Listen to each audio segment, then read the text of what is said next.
Hello! Hi అండి. అందరూ ఎలా ఉన్నారు? Welcome to Gautam vlogs. ఇంకా ఇదైతే సోమవారం నాడు మా వెంకటేశ్వర స్వామి గుడిలో ఇక్కడ కొండాపూర్‌లో ప్రతి శ్రవణ నక్షత్రానికి కళ్యాణం జరుగుతుంది కదా!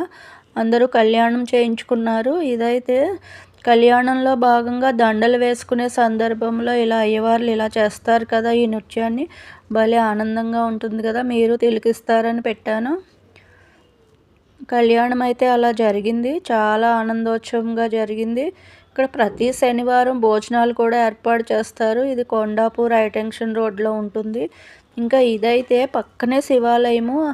అక్కడైతే గనక ఇలా హోమం చేస్తున్నారు. ఈ అయ్యవారు ఆధ్వర్యంలో జరుగుతుంది. అందు గురించి ఆయన ధర్మకర్తగా ఉండి పెద్దగా అందరూ తీసుకొచ్చిన ద్రవ్యాలు ఆయనకిస్తే ఆయన హోమంలో ఏస్తున్నారు. కురిడీలు ఇంకా ధర్మకర్తలైతే పంచ, చీర, ఆవు నెయ్యి ఇవన్నీ వారు వేశారు. ఇంకా భక్తులు తీసుకొచ్చిన ఈ వట్టివేళ్ళు, కురిడి చెక్కలు, కొబ్బరి బొండాలు, పళ్ళు, ఫ్రూట్సు, డ్రై ఫ్రూట్సు అన్నీ కూడా హోమంలో ఏశారు. ఎవరికి తోసినవి వాళ్ళు తీసుకొచ్చుకున్నారు. మేము కురిడి చెక్కలు తీసుకుని వెళ్ళాము.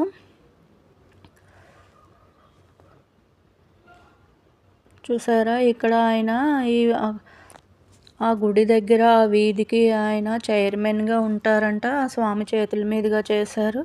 ఇది పంచారామ క్షేత్రమైన మా భీమవరం సోమేశ్వరుడు రథము అండి అది. పూజ అయితే అలా జరిగింది. ఇంకా ఈరోజు వంట అయితే గనక బీరకాయ కూర వండాను ములక్కాడ వేసి. వాటి కోసమైతే బీరకాయని సన్నగా తరుక్కుని ఉల్లిపాయలు, ములక్కాడలు, ఇంకా చిన్న అల్లం పేస్టు, ఇంకా పచ్చిమిరకాయలు, కరివేపాకు, జీలకర్ర ఇలా సర్ది పెట్టుకున్నాను. బీరకాయ చాలా మంచిది కదండి బలం. పిల్లలు తిన్నన్నా కొంచెం ఏదోలా ఒక కోడిగుడ్డు అది వేసి వండి వాళ్ళకి తినిపిస్తూ ఉంటాను. కోడిగుడ్డు వేస్తే తింటారు, ఆ ములక్కాడలు తింటారు. ఉత్తి బీరకాయ వండితే అస్సలు తినరండి.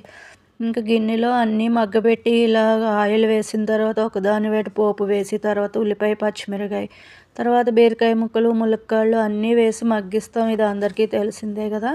బాగా మగ్గించిన తర్వాత చిన్నది ఒక చిన్న చెంచాడు అల్లం వెల్లుల్లి పేస్టు, ఇంకా కాస్త తగినన్ని వాటరు, ఉప్పు, పసుపు, కారము వేసి కుక్కర్ పెట్టేశాను. అదైతే 2, 3 విజిల్స్ రాగానే కట్టేస్తే కనుక బాగా మెత్తగా ఉడికిపోయి ఉంటుంది. దీంట్లో దగ్గరికంటే ఎగిరిపోయిన తర్వాత మాకు పాలు పోస్తాము. అది అందరూ పోస్తారు చాలామంది. కొంతమంది తెలీదు అంటున్నారు. మేమైతే ఒక చిన్న గ్లాసుడు పాలు పోసి ఎగరబెట్టి దగ్గరికి వచ్చాక ఇలా దించుకుంటాము. బీరకాయలో పాలు పోసి ఇగురు వండుకుంటే మరి కాస్త టేస్ట్ వస్తుందండి. కారం ఎక్కువ వేయము, పిల్లలు తినరు కదా, అందు గురించి లైట్గానే వేస్తాము. పచ్చిమిరపకాయ కారంతో సరిపెట్టేస్తాము.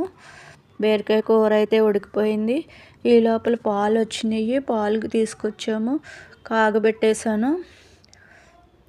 ఇంకా ముందుగా ఆంధ్రా వాళ్ళు చిన్న పచ్చడితో తినడం అలవాటే కదా. కొంచెం నెయ్యి వేసుకుని 2 ముద్దలు, ఆ తర్వాత బీరకాయ కూరతో 2 ముద్దలు తిన్నాను. నాకు మజ్జిగ అన్నంలో దానిమ్మ గింజలు కలుపుకుని తింటే ఈ పెరుగులో చాలా ఇష్టమండి. మీ అందరూ కూడా తింటారా?